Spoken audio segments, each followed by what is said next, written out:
Cette fresque est une tentative pour réhabiliter un homme, Reginaldo Scrovegni, un usurier de Padoue, dont la réputation était tellement épouvantable que Dante n'hésita pas à le nommer parmi les damnés de l'enfer dans sa Divine Comédie.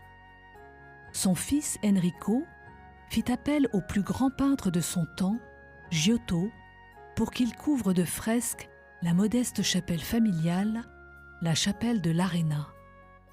En 3 ans, entre 1303 et 1306, ce dernier réalise 53 fresques qui reprennent toute l'histoire de Jésus et de Marie, dont cette nativité. Il s'agit d'une adoration des bergers. Au-dessus de la crèche, des anges qui semblent danser multiplient les positions de vénération et de bénédiction, ce qui traduit les paroles de l'annonce qu'ils ont fait aux bergers. Gloire à Dieu, au plus haut des cieux, et paix sur la terre aux hommes qui l'aiment.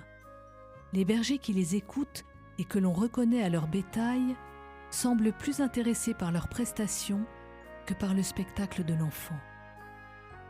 Sous l'impulsion des franciscains, les crèches vivantes se multiplièrent au XIIIe siècle et se peuplèrent de personnages empruntés aux apocryphes, en particulier à l'évangile de Pseudo-Matthieu, une traduction ancienne d'un ancien évangile grec, le protévangile de Jacques. On reconnaît ainsi à gauche le bœuf et l'âne que l'apocryphe fait figurer à la nativité à cause d'une citation du livre prophétique d'Isaïe.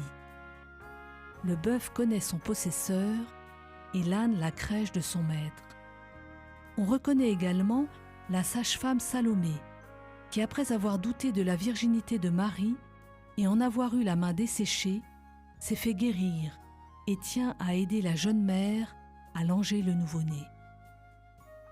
Le peintre florentin démontre la maîtrise de son art dans l'économie des moyens qu'il emploie.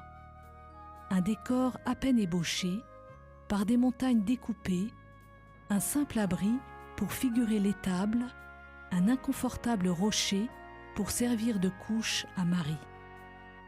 Toute cette simplicité a ici une fonction théologique.